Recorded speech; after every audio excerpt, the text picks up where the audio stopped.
فَإِذَا هُوَ أَحْسَنُ عِنْدِي مِنَ الْقَمْرِ، میں نے حضور کے جب چہرے کو دیکھا، کبھی حضور کے چہرے پر نظر، کبھی چودھویں کے چاند کی طرف نظر۔ آپ اپنی ذہن کو ذرا قریب لے کر آئے۔ چودھویں کی رات جس دن ہوتی ہے اس دن چاند میں چمک کچھ زیادہ ہی ہوتی ہے۔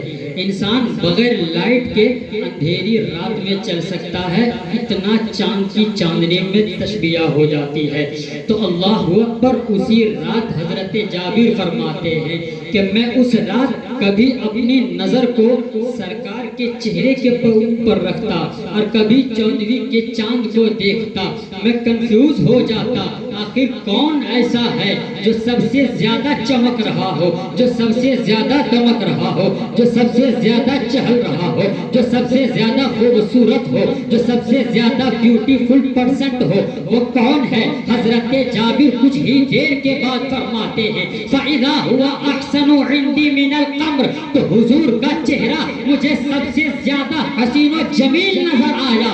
اب سوال کھڑا ہوگا، a question arise in our mind، اب یہاں پر سوال ہوگا، اے جابر ذرا بتا، تو نے حضور کے چہرے کو سب سے زیادہ خوبصورت کیوں کہا، چاند سے بھی زیادہ خوبصورت کیوں کہا؟ تو حضرت جابر فرماتے ہیں، اور شاعر بھی شاعری کے انداز میں فرماتے ہیں کہ سن سائل، تو نہیں جانتا حضور کا چہرہ اس لیے سب سے زیادہ خوبصورت ہے، چودھویں چاند سے زیادہ اس لیے چمک رہا ہے کہ چاند سے تشبیہ دینا یہ بھی کیا انصاف ہے؟ چاند پہ تو داغ ہے پر حضور کا چہرہ صاف ہے۔ چاند پہ تو داغ ہے پر حضور کا چہرہ صاف ہے، اس لیے چاند سے بھی زیادہ اگر کوئی چمک رہا ہے تو وہ سرکار کے رخ زیبا۔ آؤ اسی سرکار کو اپنی غلامی کا ثبوت دیتے ہوئے انہی کی بارگاہ میں جھوم جھوم کر درود سلام کا نذرانہ عقیدت پہ پیش کرے۔ پڑھے باواز بلند درود پاک، اللہم صلی علیہ وسلم علیکہ یا رسول اللہ صلی اللہ علیہ وسلم۔ اللہ رب العزت قرآن مجید میں ارشاد فرماتا ہے قد جاءکم من اللہ نور و کتاب مبین، تحقیق کے آ گیا تمہارے پاس اللہ تعالیٰ کی طرف سے ایک نور اور ایک روشن کتاب۔ تو یہ نور اللہ نے جو دنیا میں بھیجا، تو ہوئی سی نور، کون ہے یہ نور جو اللہ نے ہمارے درمیان بھیجا؟ آخر کون وہ نور ہے؟ تو میں شارٹ فارم میں آپ لوگوں کو سمجھانے کی کوشش کر رہا ہوں، بس آپ لوگ تھوڑی دیر کے لیے اپنے ذہن کو ادھر قریب کریں، کیونکہ اگر انسان بھی پریکٹیکلی بات سننے لگے تب انسان کے دماغ میں وہ بات زیادہ فٹ ہونے لگتی ہے۔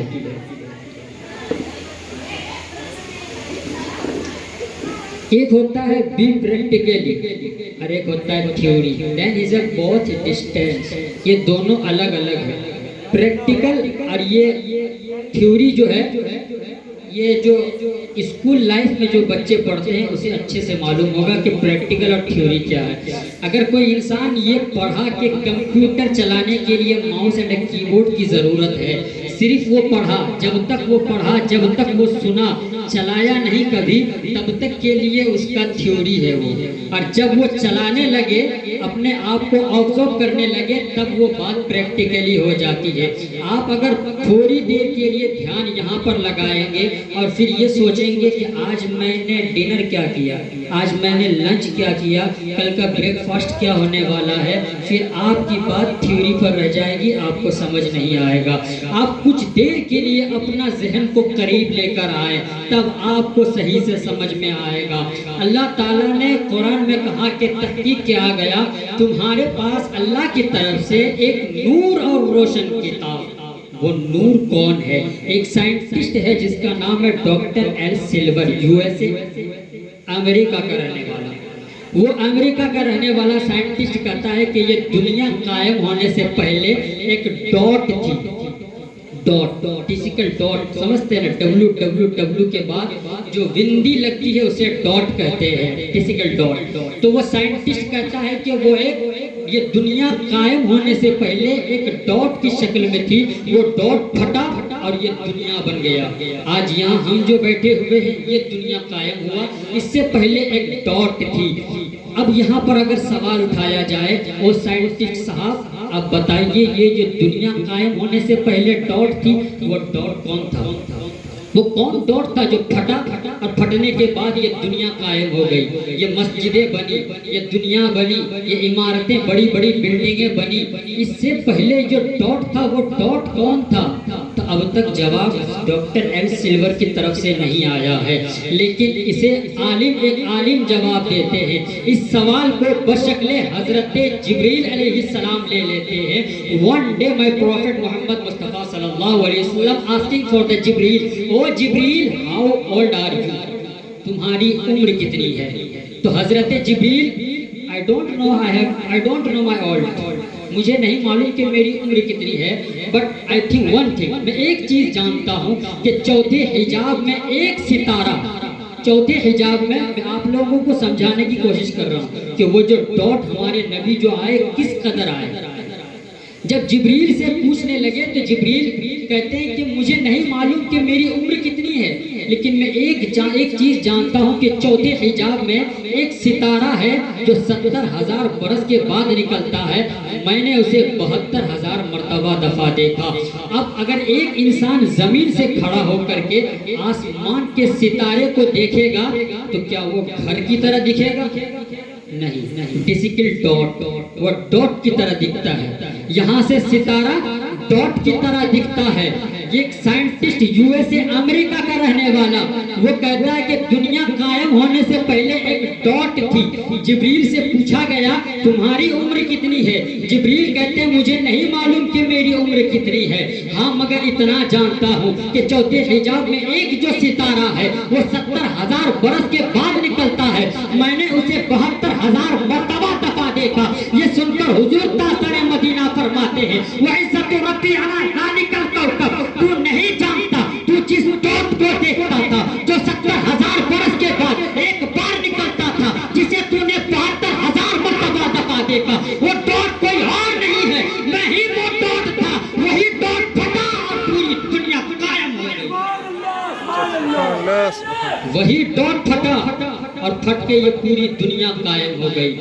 تو یہ ڈاٹ پھٹنے کے بعد حضور اس دنیا میں تشریف لے کر آئے۔ کون آئے؟ حضرت آدم علیہ السلام سے لے کر کے حضرت عیسیٰ علیہ السلام تک، more or less 1,24,000 the prophet have visited the world۔ دنیا میں کم و بیش 1,00,000 یا 2,24,000 انبیاء تشریف لے کر آئے۔ حضرت آدم علیہ السلام سے لے کر جب حضرت عیسیٰ علیہ السلام تک سارے نبی آ گئے، اور پھر حضرت عیسیٰ علیہ السلام کو آسمان میں اٹھا لیا گیا۔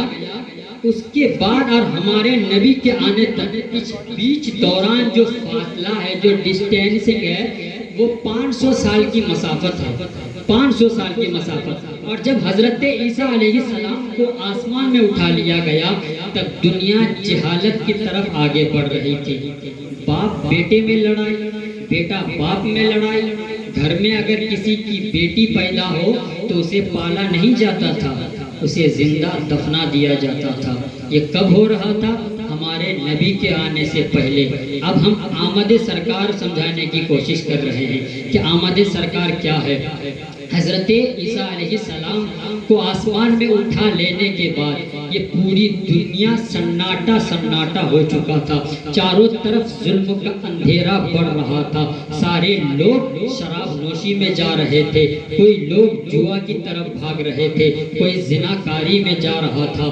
یہ تمام کے تمام لوگ خرافاتی زندگی میں اپنی زندگی کو بسر کرتا تھا۔ اتنے میں ایک ایسے شخص ہے جن کا نام دہیہ قلبی ہے۔ ہمارے نبی کے آنے کے بعد دہیہ قلبی ایک مرتبہ حضور کے پاس آتا ہے اور کہتا ہے کہ یا رسول اللہ میں آپ کا کلمہ پڑھوں گا، کیا میں کلمہ پڑھنے سے آپ کے اسلام میں داخل ہونے سے میری تمام گناہ کی مغفرت ہو جائے گی؟ تو ہمارے حضور فرماتے ہیں کہ ہاں تم بخش دیے جاؤ گے، تمہاری گناہ معاف کر دیا جائے گا۔